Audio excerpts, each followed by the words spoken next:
Let's go Monica M and Doug, please. Okay, so how can the team increase their chance of producing successful recommendations? A company is losing market share to disruptive competitors with new business models. A cross-functional agile team has been formed to recommend ways to recover market share. How can the team increase their chance of producing successful recommendations? Gain a deep understanding of why customers are disappointed by the company's products. B, focus on enabling profitable delivery. Hold on, I need a second to read the question one more time silently.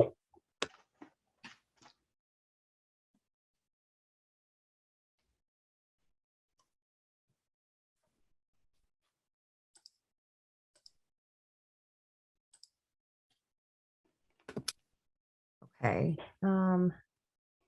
What's the big deal here? Like, not if you had to summarize the question, totally okay that you had to read it. You're good. Like, can you break it down in your own words, like what the issue is here, if you would, please?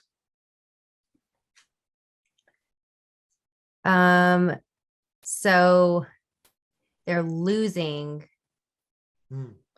something here. So they're losing the market share to other competitors. Yes, ma'am.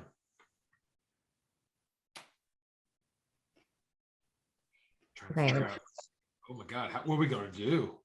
Yeah. So what would you do? Like, we look at the reports and it's like, oh my God, our sales are way down, and this XYZ organization is all fancy pants and they're taking all our people, like our customers. Like, high level, don't look at the answers. What are we doing, Monica? What are you and I doing? I guess we're trying to not lose market share and find a way to be just as competitive. I can dig it. I can dig it. So let's see which one of those ones goes there. Let's just look at A. What do you think about A, if you don't mind? Okay, so gain a deep understanding of why customers are disappointed by the company's products. I mean, that could help you solve or at least see why you're losing market share. Okay, that's cool. We could look into them and say, like, you don't like us anymore? Like, what's up? Okay. You hang on to it? I'm cool with you. Sorry, I haven't looked at the other ones yet. Doesn't matter. What you like this one? This one come across. I'm not saying love it. I'm just saying like it. Or not like it. But it doesn't really, like, the question doesn't really say like why they're losing market share, like what's going on. I love it. So therefore, we don't know what we need to understand. So we can cross it out. Is that correct? Or do I have to erase that red? Yeah, that's fine. Yep. Cool. Go to B. Okay, focus on enabling profitable delivery of unique, high quality and innovative products.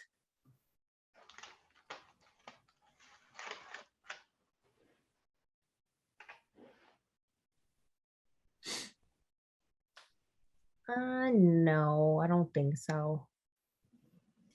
Let's use the same logic that you used before. If they said, hey, our solution is unique, high quality, innovative products, and some, happy, excited person came to you in the office, is there anything up here that says we're losing because we don't have unique, high quality, innovative products?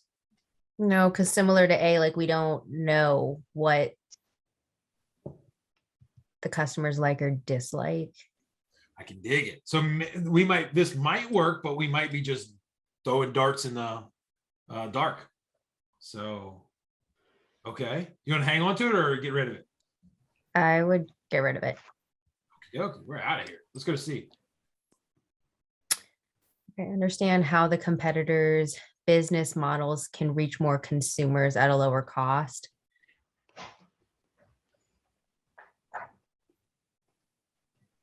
I'm going to say no, because I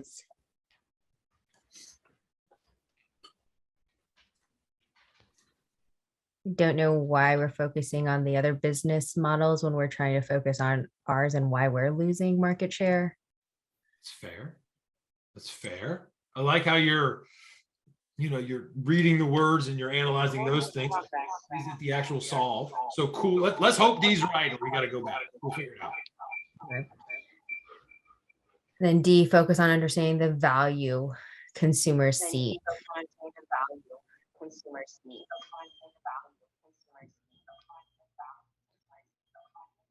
That's your audio. I think everybody's on mute. Maybe my audio. What do you think about that one? I think that one is the best one given the other answers we just went through, because that one really focuses on understanding the reason behind why. Yeah. Why both sides, right? Like, what do they want? Like, what do they want? And then what are the other people giving them? Like, let's understand both. And then maybe there's a niche in there that we can take advantage of, and who knows? So, okay, I'm cool if you're cool with that. D. Yeah. Awesome. Doug, as you look through here, what initially jumped out at you? What can we learn from this in your idea, sir? I initially liked A because it went back to gaining a deeper understanding. And as I said the last time, first seek to understand. So I did like it, but D is my answer. And it also goes back to that foundation of trying to understand what's going on first. So I threw away A. I initially liked B because it threw in a whole lot of buzzwords that are all over the PMP, whatever. But at the end of the day, B is just a whole bunch of words. Like, it didn't actually really get to answering the question. So I threw B away as well. C seemed a little backhanded, and D just seemed to really get after the crux of the question. So I chose Delta. I love it. All right, cool. And then also, let me see, who did Secret? Like, you initially jumped on B. You want to make a case for B, or what are you thinking? I was thinking that because it said a cross-functional agile team has been formed to recommend ways to recover market share. So I was thinking that to focus on how to recover market share would be how can they produce value or quality products or innovative ideas, and especially in an agile, rapid fashion. I was just thinking B. Mm-hmm. Because B feels like action, right? Like, okay, we'll make cool stuff. I mean, is that what it kind of what it feels like to me? Like, well, let's get it going. Let's think it through. Yeah. Is that what resonated roughly with you? Yes. Okay, cool. And then, okay, so that's awesome. Let's ask one more person. Emily, how do you weigh the difference of like what Secret's talking about, hey, we need to get out there. We need to innovate. This new disruptive company's taking over versus like the action side of it versus the, hey, let's analyze, think, and calculate or whatever with D. So I think I was going with D, just because I think you have to get to the root cause first before you can make a recommendation on anything. Like, you got to understand why. Awesome. And I think D is getting at understanding more than, like, I don't think it's the proper time to just jump into action yet. Mm-hmm. Because like, yeah, you guys all nailed it. Because we go here, we might figure out like, hey, they don't value what we're giving, or they love the speed they're giving it to them, or the cost, or whatever it is. And we could pivot at that point to, be more responsive to the market. Then, as Secret talks about, our agileness takes over and we can go, okay, now we're going to be responsive. And we should ask some questions about how did this market get out of control? How are we not up front of this thing, but how do we respond now? So we're set up for success. We just got to understand before we start running. Super duper.